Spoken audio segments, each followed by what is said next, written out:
বিগত ফ্যাসিস্ট সরকারের আমলে 5 আগস্ট 2024 পর্যন্ত বাংলাদেশে অগণিত গুম ও বিচার বহির্ভূত হত্যাকাণ্ড ঘটেছে, যার প্রতিটি ঘটনার সাথে রাষ্ট্রের কর্মচারীদের সম্পৃক্ততা রয়েছে প্রতিটি বাহিনীর দায়।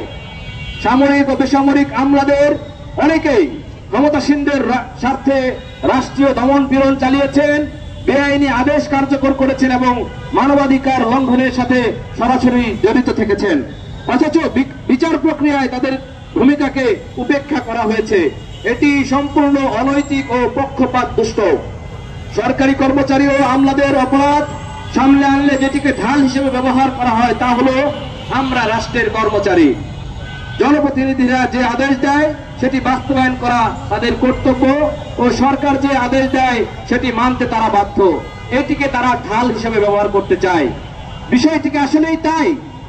আমরা জানতে চাই, গুম করে আয়না ঘরে বন্দী করে রাখা তাদের চাকরিবিধির কোথায় উল্লেখ আছে? কোথায় উল্লেখ আছে ক্রসফায়ার দিয়ে নিরীহ মানুষ হত্যা করার বিধান? কোথায় আছে জনগণের ভোটাধিকার কেড়ে নিয়ে রাতের আধারে রাষ্ট্রীয় সহযোগিতায় ফ্যাসিস্ট ক্ষমতাসীনদের পুনরায় ক্ষমতা বুঝিয়ে দেওয়ার বিধান? কোথায় আছে ক্ষমতাসীনদের সাথে সমঝোতা করে ভাগ বাটোয়ারার মাধ্যমে অনৈতিকভাবে রাষ্ট্রের সম্পত্তি লুট করার বিধান? কোথায় উল্লেখ ছিল ছাত্র জনতার ন্যায্য আন্দোলনে লিথাল ওয়েপেন ব্যবহার করে গণহত্যা চালানোর বিধান? কোথায় আছে বিরোধী মত হলে শত শত মামলায় ফাঁসিয়ে জেল হাজতে দিনের পর দিন বছরের পর বছর আটকে রাখার বিধান? কোথায় আছে জনগণের ভোটাধিকার কেড়ে নেওয়া ফ্যাসিস্ট ও খুনিদের পক্ষে নেওয়ার বিধান? আরো একটি বিষয় ইনিয়ে বিনিয়ে তারা বোঝাতে চায়, তা হলো অন্যায় আদেশ না মানলে তাদের চাকরি থাকবে না। আমরা স্পষ্ট ভাষায় বলতে চাই, আপনাদের চাকরি বাঁচানোর জন্য দেশের সার্বভৌমত্ব, নাগরিক নিরাপত্তা হুমকির মুখে ফেলে দুঃশাসন ও গণহত্যা চালানোর অধিকার আপনাদেরকে কে দিয়েছে?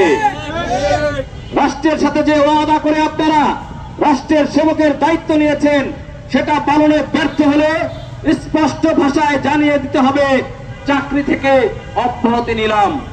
রাষ্ট্রের এই চাকরিগুলো কারো পেট চালানোর জন্য নয়। এর প্রধান দায়িত্ব নাগরিক সেবা।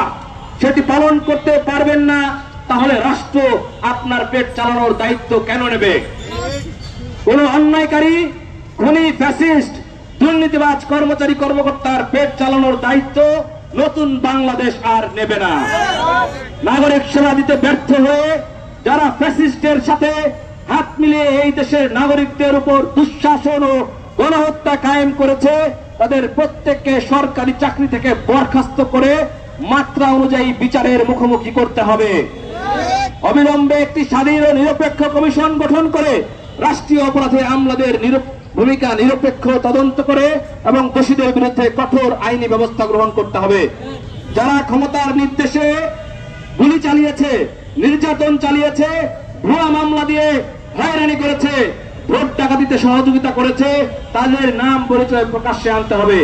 এই সকল রাষ্ট্রীয় অপরাধে জড়িত আমলা, পুলিশ, গোয়েন্দা ও নির্বাচন সংশ্লিষ্ট ব্যক্তিদের একটি সরকারি তালিকা প্রণয়ন করে বিচারের মুখোমুখি করতে হবে।